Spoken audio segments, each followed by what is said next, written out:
PR সহ 5 দাবি আদায় জামায়াতের নতুন কর্মসূচি। দেশের স্থিতিশীলতা নষ্টের আশঙ্কা বিএনপির।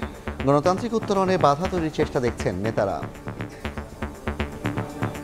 একটা দাবির জন্য তো আন্দোলন হতেই পারে, এই জন্য নির্বাচন অনিশ্চয়তার মধ্যে পড়ার কোনো কারণ নেই। এই ইলেকশনে তো আওয়ামী লীগের নির্বাচনে আসবার কোনো সুযোগই নেই। যারা প্রপোর্শনাল রিপ্রেজেন্টেশন মানে পার্মানেন্ট রেস্টলেসনেস প্রতিষ্ঠা করতে চায় তারা সফল হবে না। জনগণ এখন ঐক্যবদ্ধ। গণতন্ত্র উত্তরণের পথে যারাই বাধা সৃষ্টি করবে তাদেরকে তারা প্রতিহত করবে। নির্বাচন ঘিরে দেশ অস্থিতিশীল করার শঙ্কা আইন শৃঙ্খলা বাহিনী। আইনের আওতায় আসছে দাগী অপরাধী। গুজব ঠেকাতে তৎপর সব সংস্থা। সমাজ অস্থির হলে শান্তিপূর্ণ ইলেকশন যেন ক্ষতিগ্রস্ত হয়। নির্বাচন করার জন্য যে রকম আইন শৃঙ্খলা পরিবেশ দরকার সেরকম আইন শৃঙ্খলার একটি পরিবেশ আমরা তৈরি করতে সক্ষম হব। প্রোপাগান্ডা যেগুলো ছড়ানো হচ্ছে সেগুলোর ব্যাপারে আমরা যথাযথ ব্যবস্থা নিচ্ছি। দেখছিলেন প্রধান শিরোনাম। সন্ধ্যার সময়ে সঙ্গে আছি আমি জাফর। এবার অন্যান্য শীর্ষ সংবাদ। নিবন্ধনের শর্ত পূরণ করেছে এনসিপি ও বাংলাদেশ জাতীয় লীগ। শিগগিরই গণবিজ্ঞপ্তি জারি করবে নির্বাচন কমিশন। এখনও চূড়ান্ত হয়নি প্রতীক। নিরাপত্তার চাদরে ঢাকা, খাগড়াছড়ি অন্য 2 পার্বত্য জেলায় অস্থিরতা তৈরির চেষ্টা। সতর্ক থাকার আহ্বান সেনাবাহিনীর। পাহাড় এখন শান্ত, দাবি স্বরাষ্ট্র উপদেষ্টার।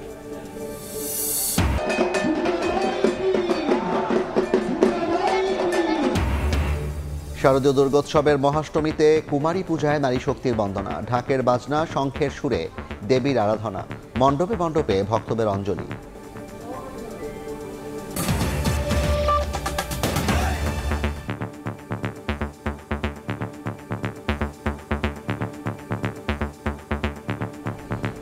গণতান্ত্রিক উত্তরণে বাধা তৈরির চেষ্টা দেখছেন বিএনপির স্থায়ী কমিটির সদস্য সালাউদ্দিন আহমেদ।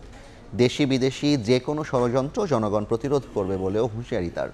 গণ অভ্যুত্থানের পর দেশের মানুষ ঐক্যবদ্ধ, তাই কোনো ষড়যন্ত্রই সফল হবে না বলে দাবি করেন বিএনপির এই নেতা। যারা পিআর পদ্ধতিতে নির্বাচন চায় তাদের উদ্দেশ্য সফল হবে না বলেও মন্তব্য করেন সালাউদ্দিন আহমেদ। যুক্তরাষ্ট্র সফরে ফেব্রুয়ারিতে নির্বাচনের প্রস্তুতির কথা পুনর্ব্যক্ত করেছেন প্রধান উপদেষ্টা। তবে ভোট বানচালে আওয়ামী লীগকে কিছু আন্তর্জাতিক মহল সহযোগিতা করছে বলেও জানান ডক্টর মোহাম্মদ ইউনূস। এই অভিযোগের বিষয়ে অনেকটা একমত বিএনপিও। দলটির স্থায়ী কমিটির সদস্য সালাউদ্দিন আহমদ বলেন, দেশের গণতন্ত্রের পথে বাধা সৃষ্টি করতে দেশি বিদেশি ষড়যন্ত্র দেখা যাচ্ছে। জাতীয় ওলামা দলের প্রতিষ্ঠাবার্ষিকী উপলক্ষে শহীদ রাষ্ট্রপতি জিয়াউর রহমানের সমাধিতে শ্রদ্ধা নিবেদন করে এই কথা বলেন তিনি। বাংলাদেশে গণতান্ত্রিক উত্তরণের এই যে প্রক্রিয়া তাতে বাধা সৃষ্টি করার জন্য এখানে আন্তর্জাতিক মহলও থাকতে পারে, দেশি বিদেশি শক্তি সক্রিয়, সেটা আমরা অনুমান করতে পারি। কিন্তু বাংলাদেশের জনগণ কোনো রকমের ষড়যন্ত্র করবে, সে দেশি হোক বিদেশি হোক, তাদেরকে তারা প্রতিহত করবে। সালাউদ্দিন আহমদ বলেন, যারা সংখ্যানুপাতিক পদ্ধতিতে নির্বাচন চায় তারা দেশে স্থিতিশীলতা চায় না। আমরা পিআর মানে মনে করি পাবলিক রিলেশন, আমরা পিআর মানে মনে করি জনসংযোগ।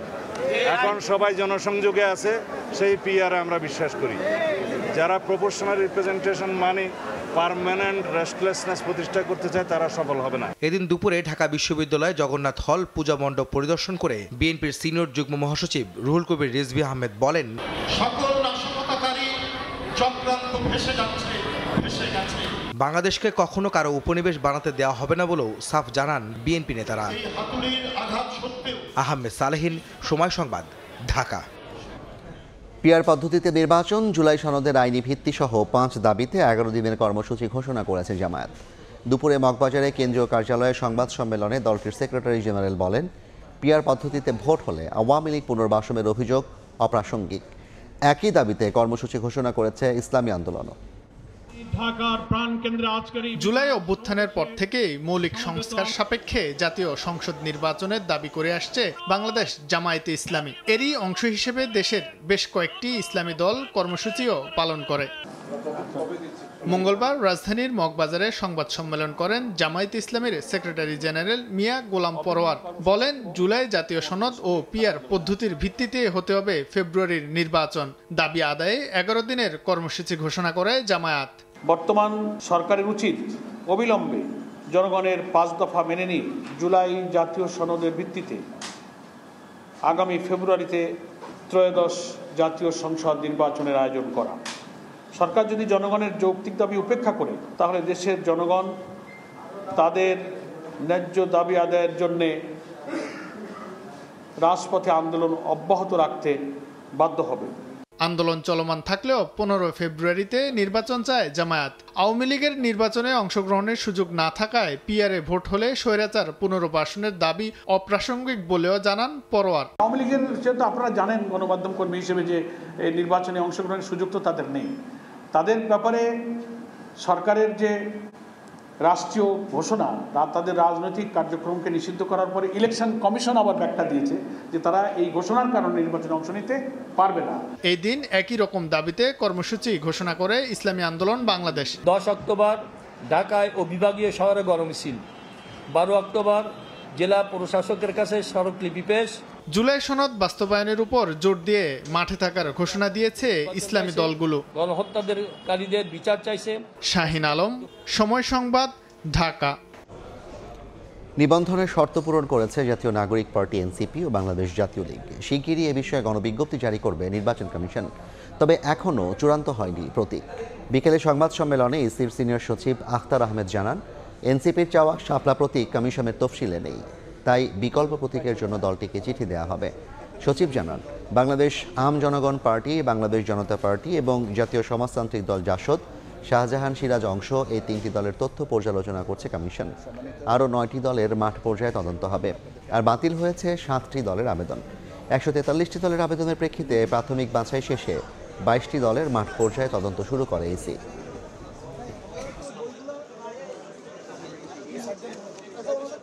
প্রাথমিকভাবে শর্ত পূরণ করেছে।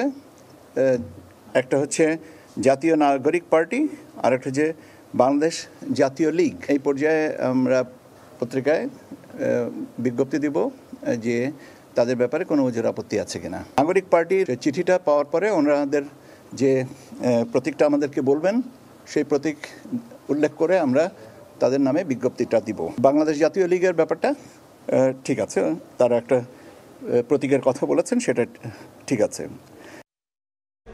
নির্বাচন সামনে রেখে দেশকে অস্থিতিশীল করার চেষ্টা করছে বিভিন্ন মহল। আলাদা অনুষ্ঠানে পুলিশ, র্যাব ও এনটিএমসি প্রধান আরও বলেন, ভোট আয়োজনে পূর্ণ সক্ষমতা রয়েছে তাদের। শারদীয় দুর্গাপূজা নির্বাচন যত এগিয়ে আসছে ততই জোরালো হচ্ছে নিরাপত্তা ব্যবস্থা নিয়ে আলোচনা। বিভিন্ন পরিকল্পনা তুলে ধরছে আইন শৃঙ্খলা ও নজরদারি কার্যক্রমে জড়িত সব সংস্থাও। র্যাব মহাপরিচালক জানান, অস্থিতিশীলতা তৈরির পথ বন্ধ করে নির্বাচনী পরিবেশ ঠিক রাখতে অপরাধীদের আইনের আওতায় আনতে কঠোর অবস্থানে রয়েছে তার বাহিনী। নির্বাচন করার জন্য যে রকম আইন শৃঙ্খলা পরিবেশ দরকার, সেরকম আইন শৃঙ্খলার একটি পরিবেশ আমরা তৈরি করতে সক্ষম হব। এই জন্য আমরা আইন শৃঙ্খলা রক্ষাকারী বাহিনীর সকল সদস্য এবং র্যাব তো অবশ্যই আমরা কাজ করে যাচ্ছি। খাগড়াছড়িতে সংঘবদ্ধ ধর্ষণের অভিযোগ পাওয়ার আধ ঘন্টার মধ্যে মূল অভিযুক্তকে গ্রেফতার করা হলেও কেন অস্থিতিশীল পরিস্থিতি তৈরি করা হলো এই প্রশ্ন তুলে পুলিশ প্রধান বলেন, নির্বাচন সামনে রেখে জল ঘোলা করার চেষ্টা করছে বিভিন্ন মহল। আমাদের কিন্তু চেষ্টার কমতি নেই। একজনকে অ্যারেস্টও করা হয়েছে, মামলা নেওয়া হয়েছে, ডাক্তারি পরীক্ষা করা হয়েছে, তারপরে কেন এই জিনিসটাকে ফুলিয়ে ফাঁপিয়ে বড় করা হচ্ছে? সম্প্রীতি বিনষ্ট করতে চায়। আলটিমেটলি সমাজ অস্থির হলে সেই গোলটা গিয়ে হবে আলটিমেটলি যে আমাদের একটা শান্তিপূর্ণ ইলেকশন যেন ক্ষতিগ্রস্ত হয়, এটাই হচ্ছে হয়তো গোল। দুর্গাপূজার নিরাপত্তা ও পরিবেশ মনিটরিং করতে অ্যাপ উদ্বোধনের অনুষ্ঠানে এনটিএমসিএ পরিচালক বলেন, দেশকে অস্থিতিশীল করতে চেষ্টা করছে একটি মহল। গুজব ঠেকাতে তৎপর রয়েছে আইন শৃঙ্খলা বাহিনী। আমরা প্রত্যেকটা ঘটনার ফ্যাক্ট চেক করছি এবং আমাদের মতো এরকম ফ্যাক্ট চেক এরপর আর কিছু নাই, কারণ যেহেতু আমাদের লোক গ্রাউন্ডে আছে। গতবারের তুলনায় এবার গুজবের সংখ্যাটা কম। আমি বলবো যেগুলো আসছে সোশ্যাল মিডিয়াতে সেগুলো আবার আমরা কাউন্টার করছি ভেরি স্ট্রংলি। যারা দেশকে অস্থিতিশীল করতে চাচ্ছেন তারা এটা করছেন। আরো জানান, নির্বাচন সামনে রেখে সামাজিক যোগাযোগ মাধ্যম নিবিড়ভাবে মনিটরিং করা হচ্ছে। 31,500 আতাউর কাউসার, সময় সংবাদ, ঢাকা। পাহাড়ে অস্থিরতা সৃষ্টির চেষ্টা অব্যাহত আছে বলে জানিয়েছে সেনাবাহিনী। খাগড়াছড়িতে এক ব্রিফিংয়ে অন্য 2 পার্বত্য জেলায় অস্থিতিশীলতা তৈরির চেষ্টায় বিষয়ে সতর্ক করা হয়েছে। এদিকে অবরোধ শিথিল হলেও থমথমে খাগড়াছড়ি। পথে পথে রয়ে গেছে কয়েকদিনের সহিংসতার ক্ষতচিহ্ন। মোড়ে মোড়ে দেখা গেছে আইনশৃঙ্খলা বাহিনীর টহল। রাস্তার মোড়ে মোড়ে সতর্ক আইনশৃঙ্খলা রক্ষা বাহিনীর সদস্যরা। মাঠে দেখা গেছে সেনাবাহিনীর অবস্থানও। মঙ্গলবার চতুর্থ দিনের মতো অবরোধ কর্মসূচি পালন করে যুগ্ম ছাত্র জনতা। তবে জেলার দুটি প্রধান সড়কে নেই কড়াকড়ি, ফলে দূরপাল্লার বাস সীমিত পরিসরে চলাচল করতে পারছে। ঢাকা থেকে আসছিলাম সাজেক থেকে ফেরার পথে আমি খাগড়াছড়িতে আটকে যাই। 2 দিন থাকার পর আপাতত দেখলাম গাড়ি ধীরে ধীরে স্বাভাবিক হচ্ছে। আমি অপেক্ষা করছি গাড়ি ছাড়া। পুরোপুরিভাবে স্বাভাবিক হয় না, আমরা রিক্সের মধ্যে আছি। অবরোধের কারণে আমাদের অনেক সমস্যা হচ্ছে, যেমন বাজারে যাওয়া যাচ্ছে না। উদ্ভূত পরিস্থিতিতে মঙ্গলবার খাগড়াছড়ি সেনানিবাসে ব্রিফিং করে সেনাবাহিনী। এতে পাহাড়ে অস্থিতিশীলতা তৈরির চেষ্টা অব্যাহত রয়েছে বলে জানানো হয়। অন্য 2 পার্বত্য জেলায়ও অস্থিতিশীলতা তৈরির চেষ্টা হতে পারে বলে সতর্ক করে সেনাবাহিনী। পার্বত্য চট্টগ্রামকে অস্থিতিশীল এবং সাম্প্রদায়িক দাঙ্গা সংগঠনের বিষয়টি একটি বৃহত্তর ষড়যন্ত্রের অংশ এবং এ ব্যাপারে এই সকল প্রমাণাদি আইনশৃঙ্খলা রক্ষাকারী বাহিনীর কাছে আছে। এটা আপনাদেরকে দিয়ে দেওয়া হবে এবং আমাদের কাছেও সকল প্রমাণাদি আছে, ভিডিও আছে এবং একই সাথে সকল ধরনের অপপ্রচার বা উস্কানিমূলক কর্মকাণ্ড সত্ত্বেও বাংলাদেশ সেনাবাহিনী এই বাংলাদেশের যে অবিচ্ছেদ্য অংশ এটা রক্ষায় দৃঢ়প্রতিজ্ঞ। দুপুরে গুইমারায় ক্ষতিগ্রস্ত এলাকা পরিদর্শন করেছেন জেলা প্রশাসক, জেলা পরিষদের চেয়ারম্যান ও পুলিশ সুপার। এ সময় ক্ষতিগ্রস্তদের সঙ্গে কথা বলেন তারা, দেন ক্ষতিপূরণ সহ অভিযুক্তদের বিরুদ্ধে যথাযথ ব্যবস্থা নেওয়ার আশ্বাস। গুইমারায় সহিংসতার ঘটনায় 5 সদস্যের তদন্ত কমিটি গঠন করেছে জেলা প্রশাসন। এখানে যে ক্ষতি হয়েছে যার ক্ষতি হয়েছে সেটি আসলে অপূরণীয়। আমরা সরকারের পক্ষ থেকে তাদের পাশে থাকবো। এখানে সরকারি ব্যবস্থাপনায় কমলেও বেসরকারিতে বাড়ল হজের খরচ। 2026 সালের জন্য বেসরকারি ব্যবস্থাপনায় 3টি হজ প্যাকেজ ঘোষণা করেছে হাব। সকালে রাজধানীর একটি হোটেলে সংবাদ সম্মেলনে সর্বোচ্চ 7,50,000 ও সর্বনিম্ন 5,10,000 টাকার প্যাকেজ ঘোষণা করা হয়। 2025 সালে বেসরকারি ব্যবস্থাপনায় বিশেষ হজ প্যাকেজ ছিল 6,99,000 টাকা। এটি এবার 51,000 বেড়ে 7,50,000 নির্ধারণ করা হয়েছে। 5,10,000 টাকার সাশ্রয়ী প্যাকেজ এবারই প্রথম ঘোষণা করা হয়েছে। 27 জুলাই থেকে শুরু হওয়া হজের নিবন্ধন চলবে 12 অক্টোবর পর্যন্ত।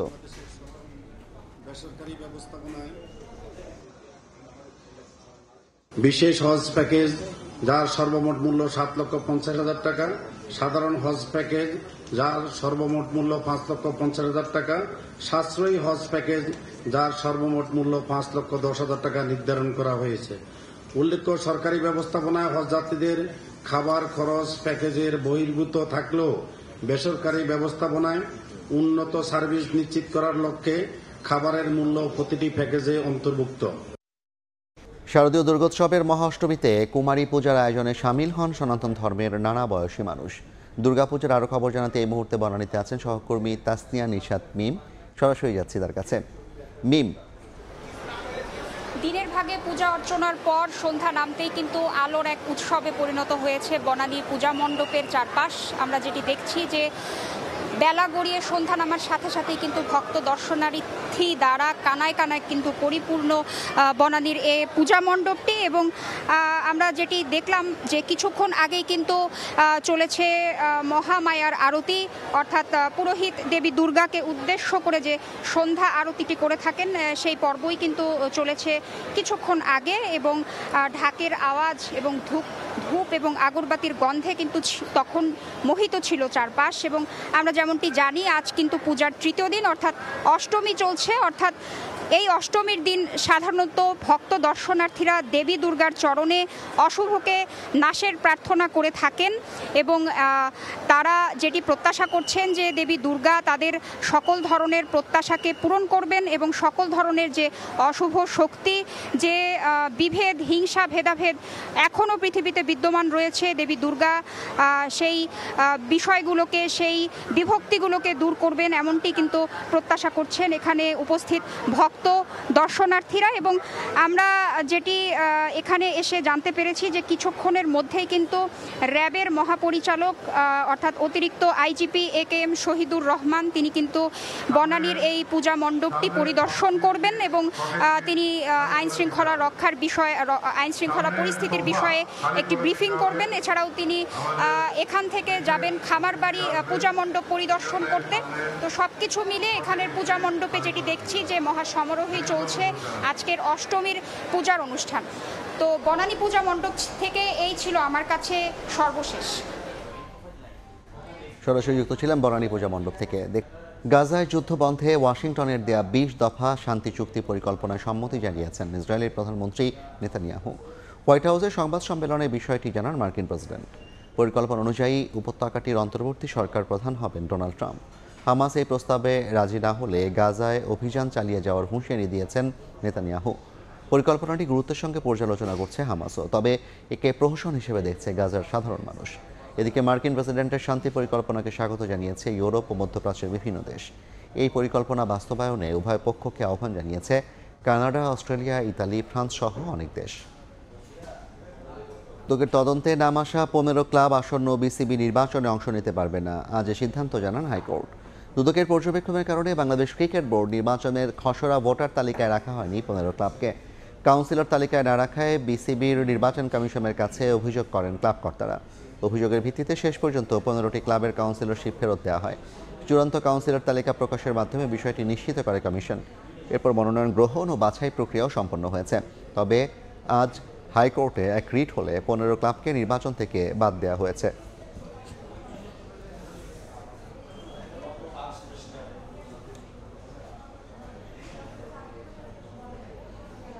সন্ধ্যার সময় শীর্ষ সংবাদগুলো জানিয়ে দিচ্ছি আরেকবার। পিয়ার সহ 5 দাবি আদায়ে জামায়াতের নতুন কর্মসূচি। এই দেশের স্থিতিশীলতা নষ্টের আশঙ্কা বিএনপির। গণতান্ত্রিক উত্তরণে বাধা তৈরির চেষ্টা দেখছেন নেতারা। নিবন্ধনের শর্ত পূরণ করেছে এনসিপি ও বাংলাদেশ জাতীয় লীগ। শিগগিরই গণবিজ্ঞপ্তি জারি করবে নির্বাচন কমিশন। এখনও চূড়ান্ত হয়নি প্রতীক।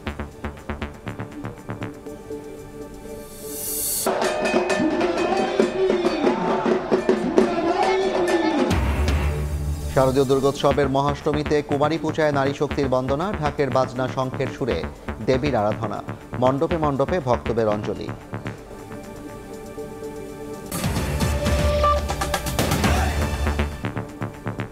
এই ছিল সন্ধ্যার সময়। এরপর জনপদের সময় নিয়ে ফিরছি কিছুক্ষণ পর। সঙ্গে থাকুন সময়।